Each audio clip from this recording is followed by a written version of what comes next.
Hello out there, my little ghouls and goblins. Today, we're gonna take a little break from talking about the supernatural creeps out there and focus our lens on some true stories of some of the worst of the absolute worst who've managed to escape the long arm of the law. I'm Taylor, your casual crypt keeper, and I've brought with me 5 spine-chilling stories for you. This is top 5 evil people who are still on the loose. Do you ghouls like when we do the true crime videos? Let me know down below if you prefer more about movie monsters and cryptids or true crime shockers. Let's dive on in. Number 5. Robert Fisher.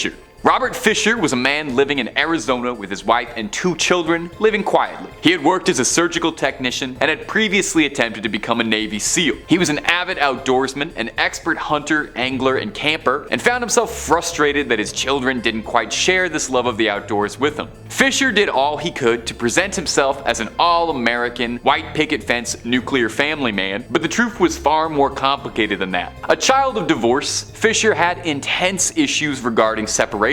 He and his wife fought constantly over everything, and reports from friends say that he was cruel, controlling, and manipulative to her during their marriage, refusing to let her decorate the house how she wanted, berating her constantly, and so forth. As well, he didn't socialize much outside of his family and was described as a loner. In late 2001, his wife Mary Fisher had had enough, and after nearly 20 years of marriage, was planning on filing for a divorce. On April 9th, 2001, neighbors would overhear a loud argument from the Fisher property. Later that night, the property would explode, burst into flames. Firefighters found inside the property the bodies of Mary Fisher alongside the Fisher son and daughter. Mary had been and the other victims slashed. Robert Fisher himself was not recovered at the site. Robert was thought to have set off the explosion in his own home intentionally as a way of burying his evidence and his tracks, and is thought to have fled entirely, hoping to begin again under a new identity. The thought process from police being he was terrified of Mary leaving him and afraid of repeating the childhood trauma of his mother's divorce. He saw fit to end the lives of his family rather than put them through that experience. Now, friends of Fisher had noted that there had actually been a pattern of worrying behavior before this. Allegedly, on one hunting trip after successfully bagging an elk, Fisher took the blood from the exit wound and smeared it all over his face. Another occasion describes him sneaking up on a family at a picnic to scare them by firing off shotgun rounds into the air, or an altercation in which he fatally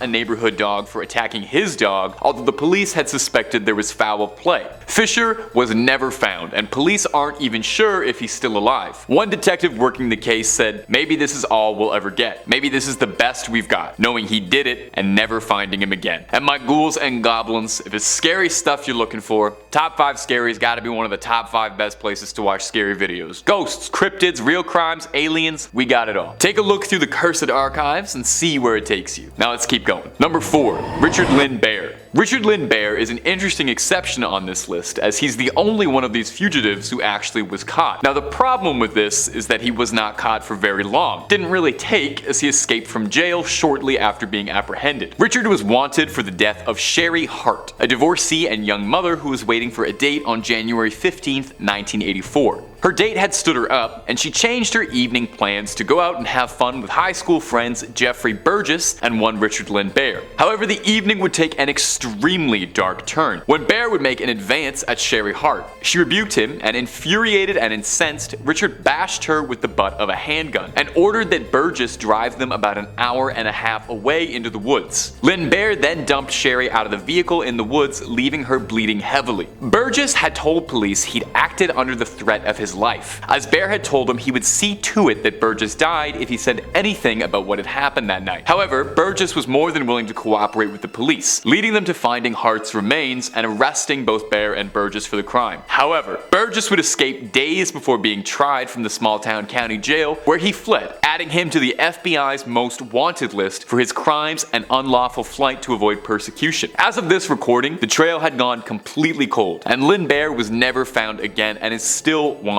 Burgess passed away at the age of 46, having spent most of his life in and out of prison on various unrelated charges. Number 3.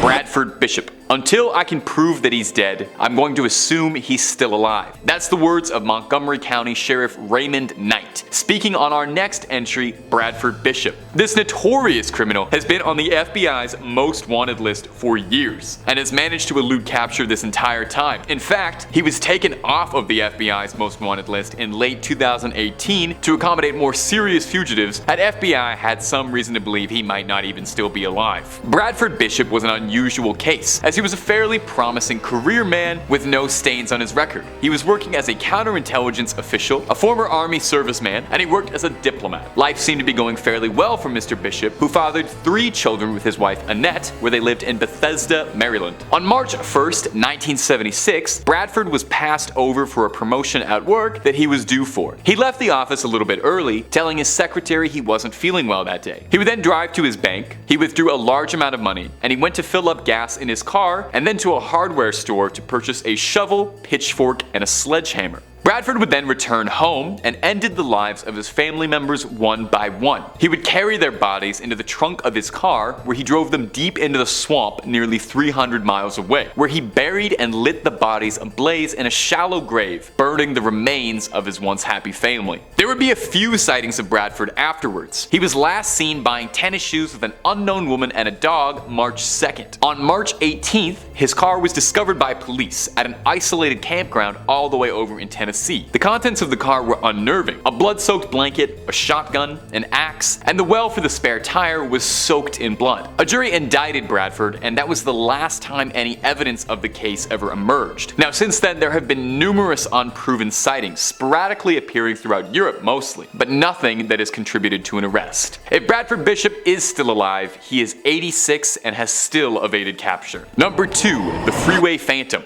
The Freeway Phantom was the self-given nickname of a serial criminal around Washington, D.C. who has never been identified. He first made himself known in the early 1970s, seemingly taking a page out of the Zodiac's coded puzzling handbook. The Freeway Phantom taunted the police with cryptic messages and puzzles teasing his capture. 18-year-old Brenda Denise Woodard was found dead in November 1971 with a note inside one of her coat pockets. The note read out as follows: "This is tantamount to my insensitivity to people, especially women. I will admit the others when you catch me if you can. Signed, the Freeway Phantom." The name happened to catch on. There are a few criminals who offer to write their own monikers, but clearly the Freeway Phantom had a brand in mind. Over the course of a 17-month period, 6 similarly aged young black women were found all along the highway, all missing their shoes and all showing visible signs of trauma. Police had been working on what they thought had been promising leads, including an investigation into 2 former police officers who were being convicted of a separate crime. However, none of these investigations ever turned up anything concrete, leading the FBI to take charge of the case in 1974. However, it was around this time that the trail started to go cold, and no more deaths following the Freeway Phantom's MO appeared, luckily. Although tragically for the victims' families, no justice would ever be found either. The investigation is still active in some aspects in Washington, D.C., although given that it's been 5 decades since the first victim was found, it's hard to think that any serious progress might be made on this case. Perhaps the identity of the Freeway Phantom will never come to light, but at the very least, it seems as if the brutal series of crimes had stopped. Number 1. The Vending Machine. When you were younger, did you ever hear about the urban legend of someone putting poison in candy, or someone putting a razor blade inside of a chocolate or an apple or something and giving it out to trick-or-treaters? Probably have. I mean, I've even talked about it before in a previous video on urban legends. It's the kind of story that you'd hear on a playground and it would scare you and stick with you for life. You tell yourself that kind of thing only happens in the movies, and no one in their right mind would ever go around poisoning unsuspecting people. But that's perhaps because you've never heard of this case. The case of the mysterious vending machine criminal in Japan. This wave started in April of 1985. People around Western Japan, primarily in Tokyo, were dying under mysterious circumstances. The first victim died shortly after purchasing 2 bottles of a popular Japanese soda, Orinamen C. In the next coming weeks, there were 35 cases of mysterious poisonings, all tracked back to Orinamen C purchased at vending machines. At the time of the crime spree, the company producing Orinamen C had been running a promotion where their vending machines would give out a second bottle of the product after purchasing one, and the criminal took advantage of this fact, lacing bottles of the soft drink with a powerful poison, and he placed them inside or on top of the vending machines to deceive consumers into believing that they'd been a winner of the promotion and they got that extra second bottle. Shortly after, police issued citywide warnings across all vending machines to inspect each drink carefully to see if the seal on the bottle cap had been tampered. Of these 35 cases, 12 of them were fatal, making the Orinamen C tampering the deadliest product tampering case in history. Police had absolutely zero leads, and the nature of the crime made it incredibly difficult to track down, as the bottles had been dispersed seemingly randomly across western Japan. As well, there did not appear to be any greater motive, no intentional victims. There was nothing to link them together, as the victims that had all been afflicted had been completely random. Police had suggested, though, that they think the suspect was a single agent acting alone, who had meticulously planned the crime.